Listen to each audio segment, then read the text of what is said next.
हे आमचं अमृत महोत्सवी वर्ष आहे.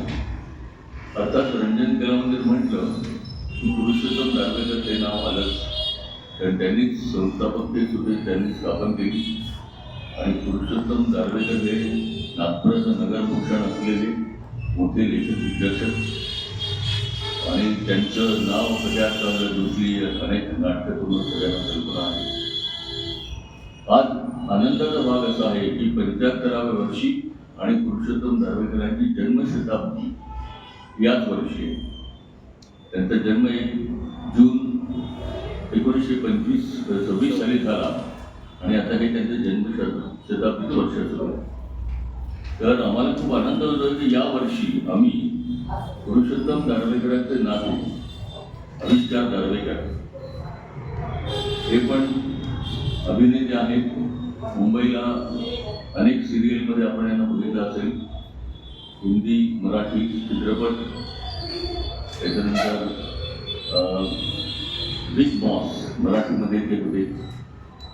असा अनेक नाटकांचा, सिनेमांचा, सिरियलचा अनुभव असलेले आविष्कार दारव्हेकर हे साहजिकच नागपूरला असताना रंजन कला मंदिरच्या बालविभाग बालरंजनमध्येच त्यांची जडणघडण झाली.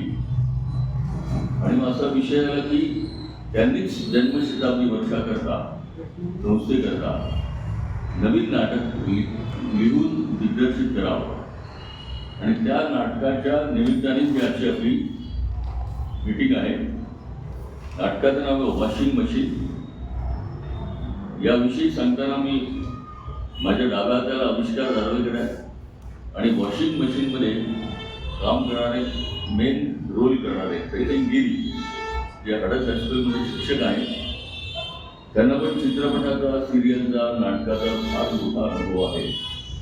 असे दोघेही अनुभवी युवा माझ्या आजूबाजूला बसलेले आहेत. आणि विशेष करून हे आविष्कारचं पहिलं नाटक आहे वॉशिंग मशीन.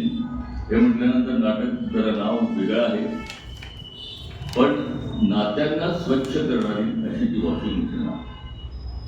एक वेगळ्या प्रकारचं नाटक, त्याचा फ्लेवर वेगळा आहे, विनोदी असून सुद्धा वेगळ्या मार्गाने ते जातं. त्याच्याविषयी आविष्कार दारव्हेकर तुम्हाला सांगतीलच.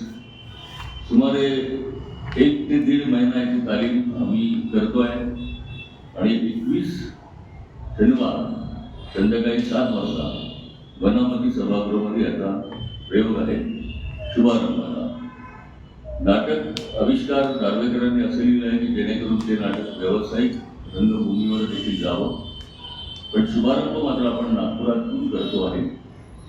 आणि याच्याबरोबर अजून काही जे कलावंत आहेत त्या सगळ्या चमूनी याच्याकरता जबरदस्त परिश्रम ते घेतात आहे आणि नाटक निश्चित चांगलं होईल याची आम्हाला खात्री आहे. तर आविष्कार दारव्हेकर यांची जडणघडण जसं मी म्हटलं तसं बालरंजनने झाली आणि त्याच संस्थेमध्ये ते आता लेखक दिग्दर्शक म्हणून नावाजोग आहेत.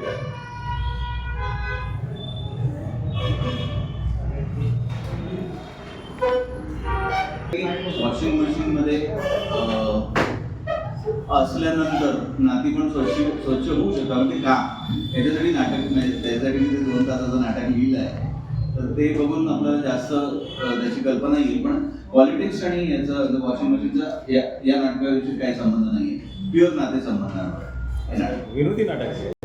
हां, विनोदी म्हणजे आपण म्हणू की एक सोसायटीतला सारखाचं आपण वर काढायचा प्रयत्न केला आहे. थोडंसं एनहॅन्समेंट केलं आहे. ही जी ॲक्च्युअल सिच्युएशन आहे आजच्या समाजाची, त्याच्यावर आपण भाष्य केलं आहे.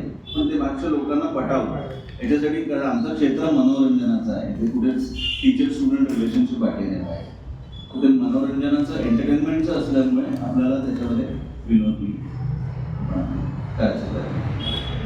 नाटकांमधून सहभागी होतात ते अभिनेते म्हणून व्यवसायाने ते